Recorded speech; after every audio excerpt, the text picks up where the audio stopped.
Peace. This is Wise for Wise Words Media, back at y'all for another round. And over the weekend, we saw Ryan Garcia making his return since losing to Duarte Tank Davis. And this was, we have to all keep in mind, like I've been saying leading up to the fight, this was his first fight with new head coach, head trainer, Derrick James. So this was a decent measuring stick to finding out if Ryan Garcia was going to fix and correct some of the things that have plagued him throughout his career. And I have to say, I did see an improvement in Ryan's game. He used his jab a bit more than I've seen him use in the past. In the past, it seemed like he relied more on like that hook. He was trying to go for the left hook a lot. This time you seen him using the jab. He was utilizing the jab a lot more.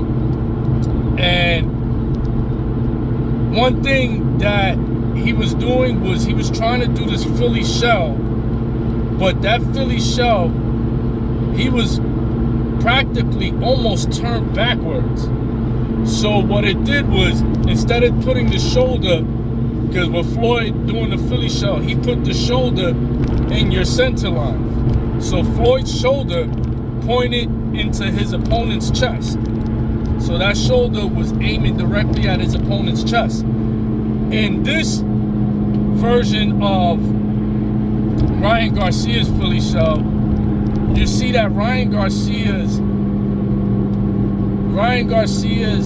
shoulder doesn't really go directly to the center line of his opponent.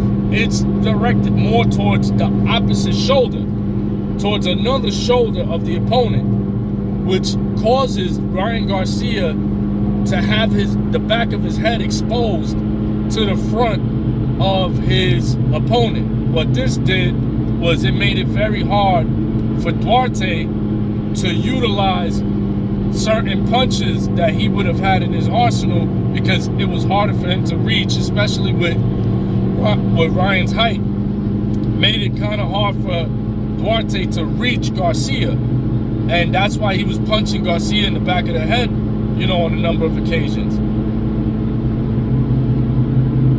This was effective in one way because it took away certain punches, but in another way, it's not as productive, because when you have a fighter with high IQ or higher IQ than Duarte, what they're gonna notice is that Ryan Garcia is not looking at his opponent when he's doing that. Therefore, it creates a blind spot where Ryan Garcia is not able to see a punch coming. Suppose a craftier fighter might pivot, and now he might have a clean shot on Ryan. So that's something Ryan may want to go back to the gym and correct, and may not want to rely on that version of the Philly shell. If he's going to utilize the shell, the science behind that is putting your shoulder directly in the chest, in the center line of your opponent. This way you can keep your eyes on the opponent. But if you have your shoulder directed at the shoulder of you're not able to see your opponent. So you could be susceptible to a lot of punches coming your way that way. But overall, a good performance by Ryan Garcia.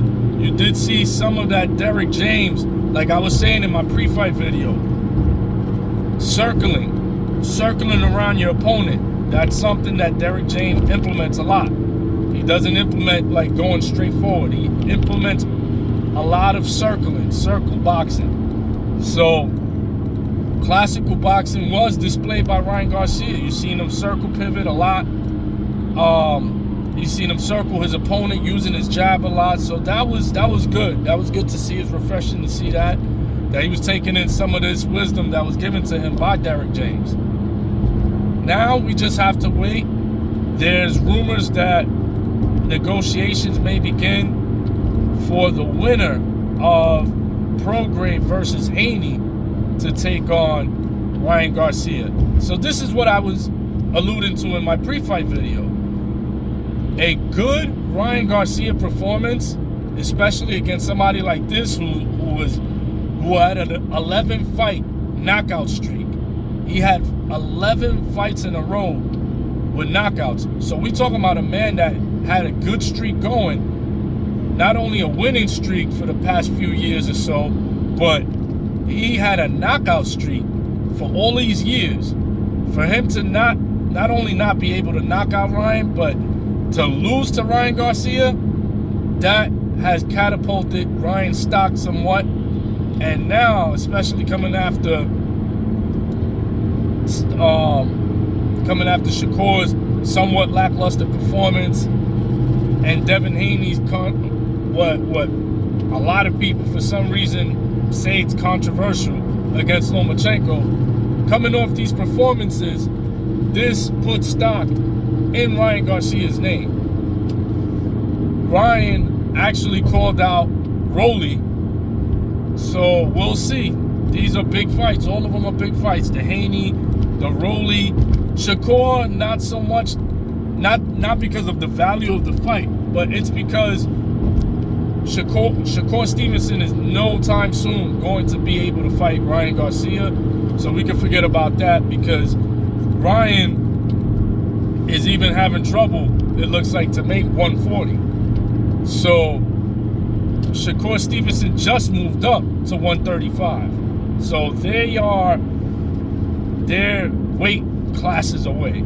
That's not going to happen anytime soon. But the ones that can happen soon are the Devin Haney pro-grade winner, Teofimo Lopez, and Rolly Romero. Those are the fights that we could get. And hopefully, with this performance, we start to get pressure on Ryan to take one of these bigger fights next. So that's all I have for now. I'm Wise for Wise Words Media. Peace.